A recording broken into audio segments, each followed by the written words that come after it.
All right, excellent. Well, thanks for the invitation to be here. I'm really delighted to be here.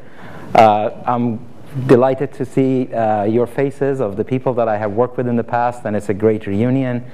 And I'm also happy to see the attendance for this conference growing so much from year to year. So the topic of this discussion is Startup HPC. As Sydney mentioned, this is something that we started a couple of years ago. I'll give you a quick update about it and sort of try to pull you into this community that is gradually forming.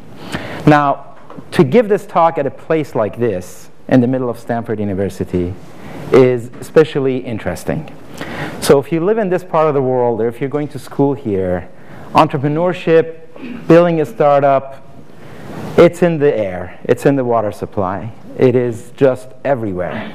And if you've been here for a few years and you haven't worked in a startup or formed one or somehow not been engaged with one, it is a little bit unusual because that's just the economy of this part of the world. It's like being in Hollywood and not having dabbled with films, you know, or being in Detroit and not having dabbled with cars. But if you're not here, if you live somewhere else, then you kind of know just how difficult it is to get that sort of energy going. Right? So the purpose of what we do here is clearly not targeted to Stanford. You know, this is a place that if you're a computer science student, you probably are thinking of a half a dozen startups before you're even, you know, done with the title of your thesis. So with that, let's move forward. I want to tell you a little about my day job. The reason I'm doing this is because this whole Startup HPC thing is truly a labor of love. It's being financed just by the little team that's doing it and putting a lot of time and money and effort. It's not designed to make money. We wouldn't be, you know, averse to it if it ever happens, but that's not the objective. The objective is really to try to move the needle. So as a result, we kind of all have a day job. My day job, as Sydney mentioned, is to help run OrionX. That's our consulting firm that we're doing. It's got three parts. We think that it's all about content. Content is king, especially in the world of social media. We're seeing some examples of that in the political process that's going on in this country right now. The first time ever that viral campaign management is starting to actually make some impact. But content is king, and content is what makes life move forward these days and businesses move forward. But content needs to be good. So you need to know what the heck you're talking about. So the left-hand side of this slide is that. So we focus on IoT, Internet of Things, big data, cloud computing, and HPC. And we track a whole bunch of technology from chips to applications. And having done that for 5-6 years, we're starting to get a little bit dangerous in our understanding of what the technologies are. The second part is really the marketing part of it. So, you know, we track all of this stuff in a way that we can bring to marketing organizations of our clients who really want good content, but they want it to be aligned with their business objectives.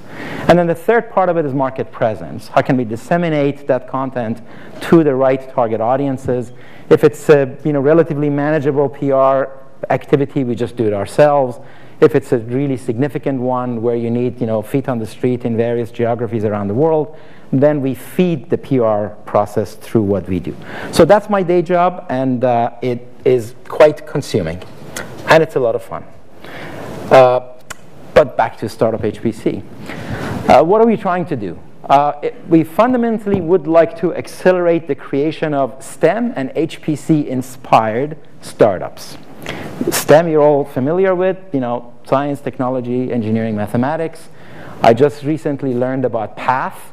So now it's sort of STEM PATH. PATH is sort of philosophy, art, theology, and H is something else. History? Maybe history, maybe humanity, maybe something like that. But it's really, you know, the idea really is the whole brain, right? And of course, if you're an HPC, you end up using the whole brain, even though, you know, the left side gets some credit. And then HPC inspired. So the operative word here is inspired. So we're not really trying to promote building startups that serve the HPC market. We'd like to accelerate the creation of startups that are born out of HPC excellence, but are serving much bigger markets. Why are we thinking that? Because we think the world and HPC are highly aligned. The world needs more HPC every day, not less HPC every day. Why? Because there is so much we don't know anything about as human beings. But we do have a lot of data. We know something about math and sciences. And that's the only tool we've got to ever get to know a little bit more. And guess who's been doing that forever? HPC has been doing that. So we think that sort of fundamental understanding of nature and business processes and anything else that lends itself to mathematical modeling is eligible for HPC people to do. And like my first boss ever said, Enrico Clementi at IBM, the only thing that a PhD indicates is that you know how to think. Okay, now that we know how to think, let's think towards whatever it is that excites our passion. And some of that passion is academic world, some of that passion is business world, some of that passion is social work, but regardless of where it is, it seems like the entrepreneurial spirit is not only here to stay, but it is increasingly a requirement of success in the information age. Right? There was a time when people would go get a job and then they would stay in that job until 30 years later with a gold watch. Then it sort of was okay to have 2 jobs. Then it was okay to have like 3 jobs. Then it was okay to have a job every 5 years, but not every 2 years, because then it meant you couldn't hold a job. Now, if you don't carry 3 business cards at the same time, you're probably not doing the right thing. Right? So the whole nature of work has changed, and entrepreneurship is exactly and entirely the way to really get to do what you want to do. So we need to not only be aware of that as a community, but really do our job to accelerate it, because we can and nobody else can. So that's part of the motivation to do this. So the state of HPC and entrepreneurship. So like I was saying, in the HPC world, by definition, we have deep expertise. HPC folks know their stuff, know it really deep. They know it better than anybody else does. They come across really great ideas daily. They understand the scientific aspect of it, the mathematical aspect of it, the social impact aspect of it. It is aligned with big trends. Like I was saying, on a good day, I can really persuade you why information age will not happen without HPC. Because it's all about data, and somebody has to make sense of the data, and you can't make sense of it until you can manipulate it, and you can't manipulate it if you're not doing mathematical modeling. It's okay to get search, but search is sort of the I feel lucky strategy. To actually make sense of stuff, you need to know stuff, and that's hard stuff that we've already done for the past 10 years as you're getting all your degrees in various fields. And number 3, HPC community has a front row seat to everything that's happening.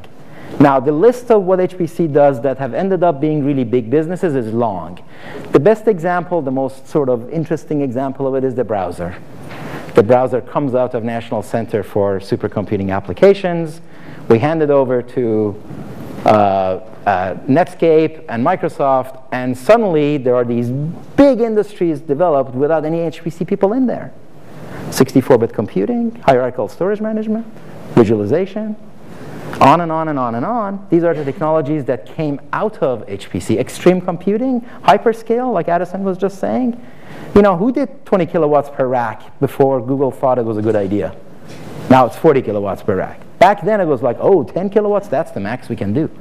Right? So redefinition of what is possible at scale is absolutely what we've been doing for a long time, and we should really take advantage of that. So what now? All of that means it's great. HPC has been punching below its weight as it comes to entrepreneurship, and we can do something about it. What can we do something about it? When we sort of started looking at it, that these are the questions that people were asking. How do I even get started? You know, if I've been sort of on the academic track and I'm, you know, half cynical about these things because some of them, frankly, are, you know, not as, you know, intellectually deep as some of the stuff I've been working on, how do I really get started? Well, you get started because entrepreneurship is no longer a mystery. 20 years ago, it was sort of, oh my God, how can you do this? There were, you know, half a dozen VC firms up Sand Hill Road, and it was, you know, if you were not in this area, you really. Nowadays, there are entrepreneurship conferences and workshops everywhere in the world, everywhere. You know, from Asia to Middle East to Europe to every city in the U.S. to, you know, to everywhere. So the mystery is kind of gone. Now, if you're here in this area, you've got Stanford, you've got Berkeley, you've got Santa Clara University, you've got San Jose State, you've got, you know, half a dozen universities. You've got 3 or 4 airports. You've got a really nice geographical settings. You've got a lot of banks with a lot of money. So this, the confluence of things in this particular part of the world, Silicon Valley, is incredibly well suited for this.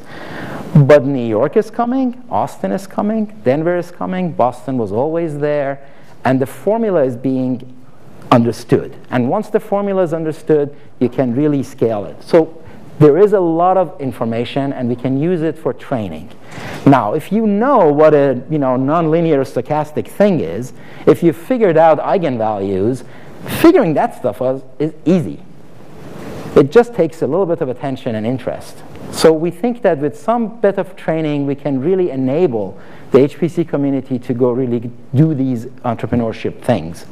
The second one is, what should I build? Okay, I know, I have this strength in here. Where do I go? So we want to, the market increasingly need HPC. So it'd be nice to sort of identify the promising segments within HPC, the segments within the general market that could benefit from HPC capabilities. Right? So in the workshops that we've done in the past couple of years, the first one Addison kindly spoke at and really pointed out some of the emerging markets that are poised for growth that can benefit from HPC capability. We did a similar thing that we just had.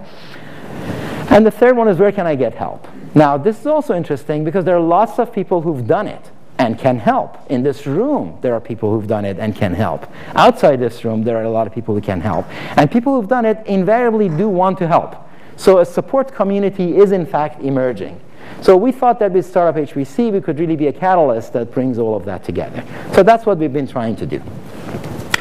So what have we done so far? So we've had these one-day summits that are associated with the SC. So we did at SC15 and we did at SC16. It's the Monday before the opening gala, and it's in a local hotel or some place. We try to follow the same rule that Sydney's always followed in the events that she's had a chance to run, which is they're all intimate, they're all classy, the content is good, and we step out of the way to make sure good mind melds happen. We have a video library that is starting to emerge, which is sort of a video clip of the people who have spoken. We have now just decided to put them all out in a public, open way for people to look at. Once our web activity makes it there, we're going to put that up. We have a plan for podcasts, sort of the 20-minute or an hour podcast that might speak to a VC or chat with somebody who's done it, to try to really get the salient points. Now, one thing we've always tried to do is to have content that is actually accessible and makes sense and it's good. So we're not sort of looking for super famous people to come and talk, because they already forgot how they did it, right? We want people who can tell you how to do it, who are in the middle of doing it, and they're with you. They're no longer sort of, the other problem is that if you get too famous, then you start confusing being good with being lucky. And therefore, unless you really are into mentorship, you don't provide the kind of advice that your audience can take and run with. And then finally, the support community is starting to emerge. So we're starting to build a bit of a network of who can do what in the VC world, in the support world. If you need marketing help, if you need strategy help, if you need advisory help, we can now have a list of people that we can point to. If you need legal help, what should your patent strategy be like? All of those are starting to sort of show up. So I have a 1 minute left according to that thing, and that 1 minute after this last slide, I can probably take a question or so. So how can you help, assuming you're still in the mood, is to spread the word, let everybody know this is a good thing. Wave the flag and encourage people to do this. We are not sort of exclusive. We actually advise people to go look for a few of these community support environments and get the help that they need. It's not like if you're in a sort of, so it's all very inclusionary. Volunteer to help. We can use volunteers to help on sort of everything that we do, and we're also very inclusionary on that front. If you want to give a talk and you have a particular experience, or if you know of someone who should, let us know. And third, sponsor if you're in the mood and you can, because we certainly need resources to make this go as well as it should go. And Sydney just waves at me that I've got more minutes than the yellows. You see, that was 4 seconds, and I was so on time. See, the one time I'm sort of a Swiss watch, I can't be a watch. All right, so are there any questions? Dream up something. It's okay. Well, how long has this been around, and can you share some stories, any successful stories? Excellent. Thank you very much. The best way to sort of, while it sort of stirs your minds to come up with other questions. So we started this. I will, in fact, tell you the story of how this thing got started, because that actually is its own story. So 3 years ago, I think it was 2013, in about October, November time frame, Elizabeth Leak, who runs the STEM Trek activity out of Chicago, and she's one of my many BFFs on Facebook, she posted a news article that was talking about how difficult it is for a fresh PhD in sciences to find a job. So that's really what got it started. Because I read that thing, and my response was a 3-letter word, right? And I say, how can it be that a person that represents the highest level of education in human history, which a fresh PhD in sciences these days reasonably qualifies, has to worry about their livelihood? How can this be? You can answer that. Is they're focused on going to universities, or they're focused on the other major companies? They're not interested in startups. Well, that exactly was what we were saying. So my view was that these people should not be looking for a job. They should be creating jobs. Why should you be looking for one job when you can create 100? If you're not creating 100, who's going to do it? The guy who didn't go to school? That's not the right thing to do. So why is that not happening? So exactly like you're saying, it's not happening fundamentally because that's not the mindset, because that's not what we're teaching. So why are we not teaching that? Well, I don't know why we're not teaching that, but most of the PhD friends that I have, their ideal scenario is to go be a professor, and guess who's not about to vacate their seats? Their professor. The number of professors is a function of the number of buildings that are built by universities, and thankfully they're doing a lot of those, but that pyramid scheme isn't going to scale, right? So the better way is that, okay, some people end up doing that, but many of us really should go form a company. Okay, so how do we do that? So then I call up Sydney, who, and she and I have done some really good events together. And then I called up, Rich Bruckner at insideHPC. I called Tom Tabor. I called Addison. And I said, okay, this is an idea. What do you all think? And everybody thought, okay, this really feels like a really good idea. So I called up Sydney and said, let's go do an event. So this is like January of 2014 timeframe.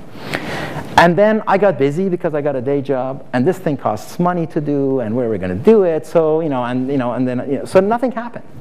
So then I call up Sydney like in June, and I say, I got you to do all this work, and I feel guilty about getting you to do all this work, and nothing happened.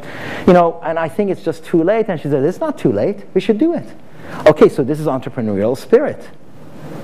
Okay, are you sure it's not too late? Yeah, absolutely. Let's, okay, so then back to talking to everybody. Addison, can you please make time to come and talk? Rich, can you, videotape it? And then, can we use, insideHPC to publicize this? Tom, can we do it with HPC Wire? So, long story short, in New Orleans, we had our first thing. Now, who's going to show up? That's the other thing. So, in the beginning, I thought if we get 12 people in the room, I'm going to declare victory. Right? If we get 18, we're out of the ballpark. So in the event, we got 50. Okay, so there seems to be some interest, but it is the first year. You're going to get a bunch of tourists who are just, wondering what's going on. There may not be really, there in a real way. So, we need one more year of evidence to sort of justify what we need to do. So, we came back home from New Orleans, and basically nothing happened. Frankly, our joke was that we're like, seasonal farm workers who kind of did this thing and then disappeared, and now we're coming back to do this in 2015. So 2015, we did it again in Austin, and again, we got 50 people, but now we started to get the kind of people that we think we should be getting. We got some PhD students, we've got some young entrepreneurs, we got a couple of VC types, we got a couple of folks who are on the corporate side but have an interest in entrepreneurship. So it looked like there really is enough interest in this thing to really go push it forward still. And that's really where we are now. So at this point, again, our conversations, and Rich and Sydney have been really the core team, and we've had a half a dozen others who've been actively participating and been very kind and generous with their time and skills. We're sort of in that mode again on, how are we going to really change gears and make it a little bit more visible and do a little bit more. So any help we can get would be welcome. Any other thoughts or questions, please? So you say spread the word, volunteer to help. What's the URL? What's the channel? Oh, well, very good. You see, it's a good thing we have a marketing company running this. And we keep saying we can't afford ourselves, of course. So it's startuphpc.com is the URL. We do our best to try to keep it, relatively up to date. All the material is there, and some of the video clips will get added within the next month or so. Right now, we're asking that folks register for the, and we have sort of a subscription things. All the subscription is going to go away, so don't bother, unless you feel like giving us some, money which is sort of which is trivial anyway. But if you do register, that would be good, because that's sort of the beginning of the community, so that we can communicate with you. And also, there's a contact information there. If you send an email to community@startuphpc.com, then it'll go to all of us, and we'll respond. And any ideas you have. The first year we did it, it was sort of the basics of entrepreneurship. Legal strategy, what do VCs look for, what sort of funding looks like. We had folks who had kind of done it. We had Wolfgang Gensch, who was a professor, who then formed one startup and then another one, and so he's sort of been a serial entrepreneur. He sold a couple of them, and now with Burak, he's doing the Uber Cloud. To give a talk, we had Carl Freund, who was a VP of marketing at HP and then Cray, but then also at Calzada doing ARM servers and then AMD. So he'd kind of worked in the startup world and in a big company. So he could talk about, if you're a fresh student, that's sort of, what you can expect. If you go this way, that's what you can expect. If you go that way, that's what you can expect. So we had sort of talks like that. The second year, we went a little bit more towards what should your marketing strategy be? What should your social media strategy be? Kim gave a talk about that. What should your value proposition be? How do you go about getting funded? How do you go about really thinking about what you're going to build and why? How do you go find a mentor? How do you go find a community, support community? So we've done all of that. So what do we now do in this third year? If you have any interest at all, and you can give us some advice that cover this topic, that would be really valuable. Any other questions? Well, really, thank you for your attention. Thanks for staying in the room, and let's continue to wave this flag. It's a good thing. Thank you.